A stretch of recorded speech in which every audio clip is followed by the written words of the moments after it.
saints, sages, and saviours, the law of service. The spirit of love, which is manifested as a perfect and rounded life, is the crown of being and the supreme end of knowledge upon this earth. The measure of a man's truth is the measure of his love, and truth is far removed from him whose life is not governed by love. The intolerant and the condemnatory, even though they profess the highest religion, have the smallest measure of truth, while those who exercise patience and who listen calmly and dispassionately to all sides, and both arrive themselves at and incline others to thoughtful and unbiased conclusions upon all problems and issues, have truth in fullest measure. The final test of wisdom is this: how does a man live? What spirit does he manifest? How does he act under trial and temptation? Many men boast of being in possession of truth, who are continually swayed by grief, disappointment, and passion, and who sink under the first little trial that comes along. Truth is nothing if not unchangeable, and insofar as a man takes his stand upon truth, does he become steadfast in virtue, does he rise superior to his passions and emotions and changeable personality. Men formulate perishable dogmas and call them truth. Truth cannot be formulated. It is ineffable and ever beyond the reach of intellect. It can only be experienced by practice. It can only be manifested as a stainless heart and a perfect life. Who then, in the midst of the ceaseless pandemonium of schools and creeds and parties, has the truth? He who lives it. He who practices it. He who, having risen above that pandemonium by overcoming himself, no longer engages in it, but sits apart, quiet, subdued, calm, and self-possessed, freed from all strife, all bias, all condemnation, and bestows upon all the glad and unselfish love of the divinity within him. He who is patient, calm, gentle, and forgiving under all circumstances manifests the truth.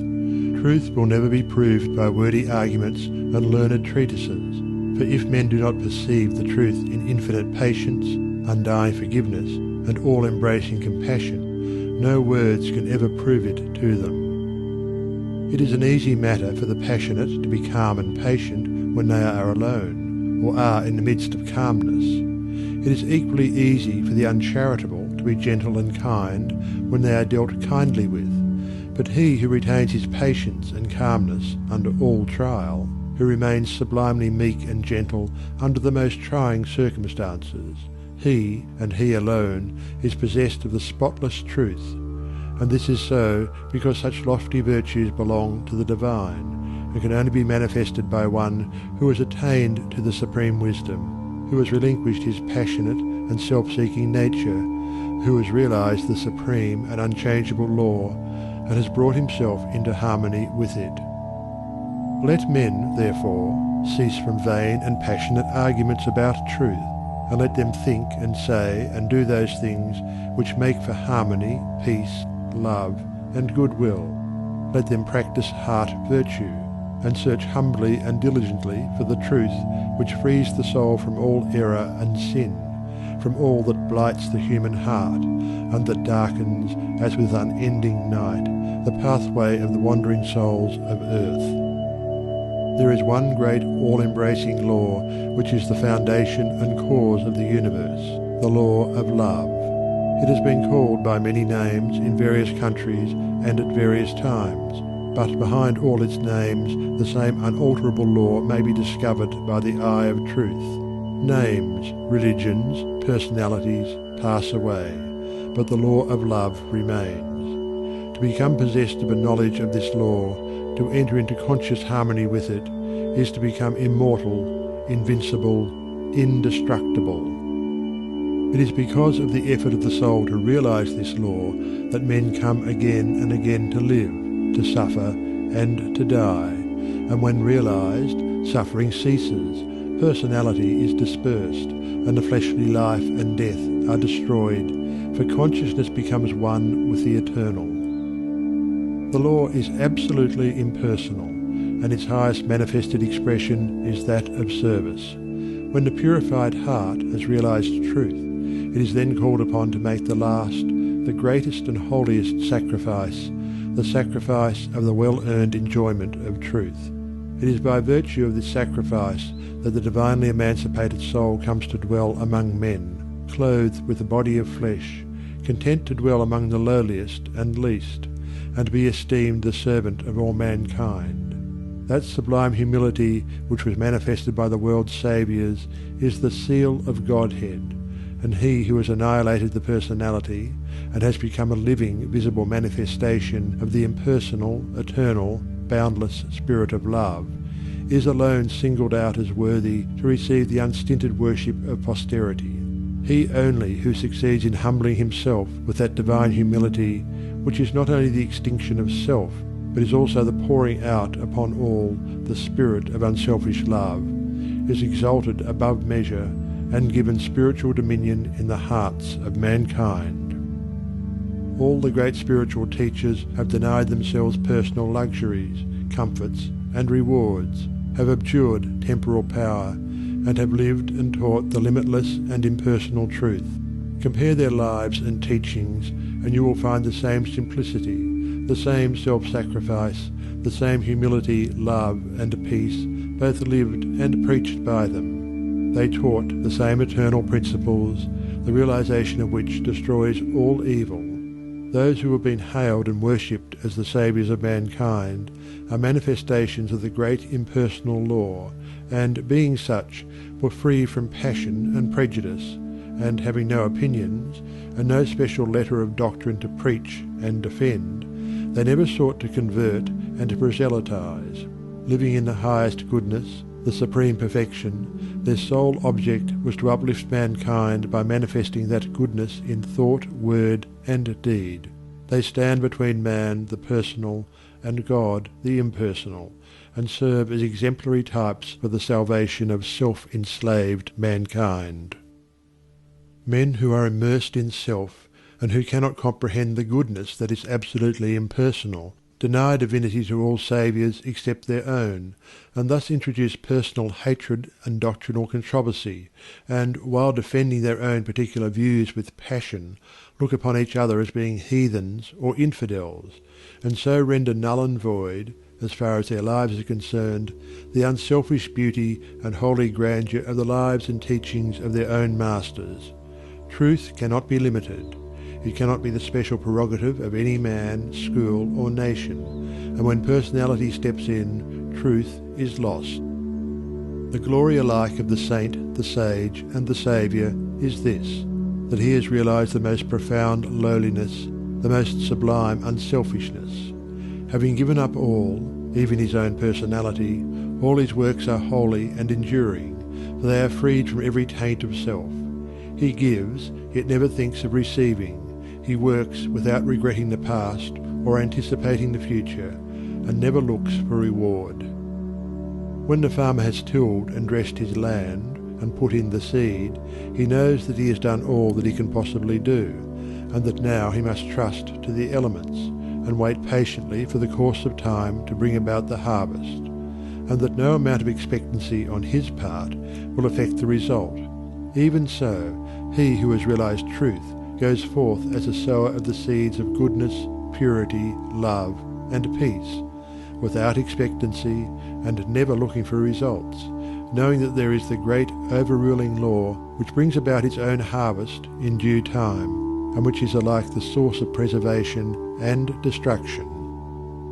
Men, not understanding the divine simplicity of a profoundly unselfish heart, look upon their particular Saviour as a manifestation of a special miracle, as being something entirely apart and distinct from the nature of things, and as being, in his ethical excellence, eternally unapproachable by the whole of mankind. This attitude of unbelief, for such it is, in the divine perfectibility of man paralyzes effort, and binds the souls of men as with strong ropes to sin and suffering. Jesus grew in wisdom, and was perfected by suffering. What Jesus was, he became such. What Buddha was, he became such. And every holy man became such by unremitting perseverance in self-sacrifice. Once recognize this, once realize that by watchful effort and hopeful perseverance you can rise above your lower nature, and great and glorious will be the vistas of attainment that will open out before you. Buddha vowed that he would not relax his efforts until he arrived at the state of perfection, and he accomplished his purpose. What the saints, sages, and saviours have accomplished, you likewise may accomplish if you will only tread the way which they trod and pointed out, the way of self-sacrifice, of self-denying service. Truth is very simple. It says, "Give up self, come unto me, away from all that defiles, and I will give you rest." All the mountains of commentary that have been piled upon it cannot hide it from the heart that is earnestly seeking for righteousness. It does not require learning. It can be known in spite of learning. Disguised under many forms by erring, self-seeking man, the beautiful simplicity and clear transparency of truth remains unaltered and undimmed, and the unselfish heart enters into and partakes of its shining radiance, not by weaving complex theories, nor by building up speculative philosophies is truth realized, but by weaving the web of inward purity, by building up the temple of a stainless life is truth realized. He who enters upon this holy way begins by restraining his passions. This is virtue, and is the beginning of saintship, and saintship is the beginning of holiness. The entirely worldly man gratifies all his desires, and practices no more restraint than the law of the land in which he lives demands. The virtuous man restrains his passions. The saint attacks the enemy of truth in its stronghold within his own heart, and restrains all selfish and impure thoughts, while the holy man is he who is free from passion and all impure thought, and to whom goodness and purity have become as natural as the scent and colour are to the flower. The holy man is divinely wise. He alone knows truth in its fullness, and has entered into abiding rest and peace. For him evil has ceased. It has disappeared into the universal light of the all-good. Holiness is the badge of wisdom. Said Krishna to the Prince Arjuna, humbleness, truthfulness, and harmlessness, patience and honour, reverence for the wise, purity, constancy, control of self, contempt of sense delights, self-sacrifice, perception of the certitude of ill in birth, death, age, disease, suffering, and sin, an ever-tranquil heart in fortune's good and fortune's evil, endeavours resolute to reach perception of the utmost soul, and a grace to understand what gain it were so to attain. This is true wisdom, Prince, and what is otherwise is ignorance. Whoever fights ceaselessly against his own selfishness, and strives to supplant it with an all-embracing love, is a saint, whether he live in a cottage or in the midst of riches and influence, or whether he preaches or remains obscure. To the worldling, who is beginning to aspire towards higher things, the saint, such as a sweet Saint Francis of Assisi or a conquering Saint Anthony, is a glorious and inspiring spectacle. To the saint, an equally enrapturing sight is that of the sage, sitting serene and holy, the conqueror of sin and sorrow, no more tormented by regret and remorse, and whom even temptation can never reach. And yet even the sage is drawn on by a still more glorious vision, that of the Saviour actively manifesting his knowledge in selfless works, and rendering his divinity more potent for good by sinking himself in the throbbing, sorrowing, aspiring heart of mankind. And this only is true service, to forget oneself in love towards all, to lose oneself in the working for the whole. O thou vain and foolish man, who thinkest that thy many works can save thee, who, chained to all error, talkest loudly of thyself, thy work, and thy many sacrifices, and magnifiest thine own importance. Know this, that though thy fame fill the whole earth, all thy work shall come to dust, and thou thyself be reckoned lower than the least in the kingdom of truth. Only the work that is impersonal can live. the works of self are both powerless and perishable. Wherever duties, howsoever humble, are done without self-interest and with joyful sacrifice, there is true service and enduring work. Where deeds, however brilliant and apparently successful, are done from love of self, there is ignorance of the law of service, and the work perishes.